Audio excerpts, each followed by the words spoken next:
Hi, I'm Chris with U Wireless. Today we're going to show you how to apply an Otterbox screen protector onto an iPhone 5. We've got an Otterbox Commuter series, which is probably the best kind of everyday case if you don't work in a rougher environment or if you're not really abusive on your phone. It'll kind of protect you from regular everyday falls. Nice thing I like about the Otterbox, it's got two layers, so you've got an inside rubber and an outside shell. Today we're going to focus on the screen protector application. Inside the packaging you've got a couple things. There's a microfiber cloth to help you clean off any dust if you run into it, and the actual screen protector itself with a squeegee. This particular iPhone 5 has a screen protector on there already. I'm going to leave that on just until we're ready to apply the new one. That'll prevent any unwanted dust from gathering while we're waiting. I would also suggest the same thing if you're purchasing a brand new phone, to leave the factory screen or sheet on there anyway until you're ready to apply. So we'll go ahead and open this up. The screen protector, as you pull it out, has kind of two sides to it. You can see that they're labeled 1 and 2. Those will peel off through the process, and the order just explains which one you do first, obviously. So at this point we'll go ahead and take the old screen protector off.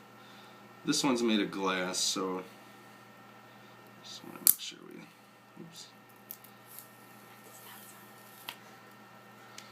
so we'll get rid of that one.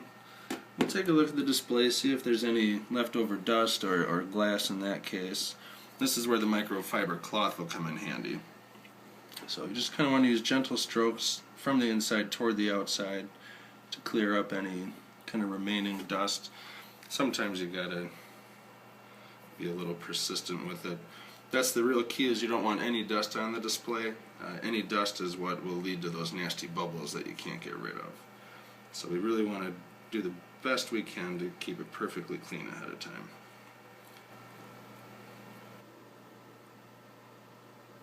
Okay, I think that's about as clean as we can get it.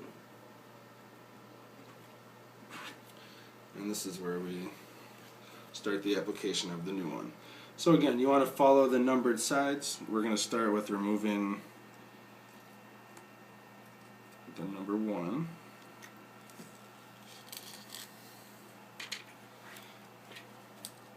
And you want to start applying it as soon as possible just to prevent any dust from gathering on the new screen protector. Start with a corner, kind of make sure your sides are lined up, and the rest of it will really just kind of fall right in place. You'll see some bubbles gather as it applies, but as long as there's no dust underneath, you should be able to push them right out. You can just use a little pressure from your thumb. Oops. It helps to keep the display light off so you have the black background helping any bubbles stick out. You can use your nail a little bit to get some pressure on there to help push out any of these bubbles. And once you're complete, kind of use your thumb to maintain a little pressure, but pull up from the corner and just kind of gently peel off the rest of it. You'll end up with a couple more bubbles. Those can typically be pushed right out, again, as long as there's no dust underneath there. At that point you can apply the case back on. I would apply it in two separate parts, remove the rubber inside and do that first. You can just kind of slide the phone right into one end and peel up around the edges for the rest of it. And same idea with the top, or the cover anyway. Normally start with the top and then just kind of slowly push it together around the sides. You don't really have to worry about breaking it. I mean, you can give it a little pressure to make sure it covers all the way around. A little bit of maintenance right off the bat just to pull any charging plugs through, make sure it's a nice tight fit. And now we have an Otterbox with a screen protector installed.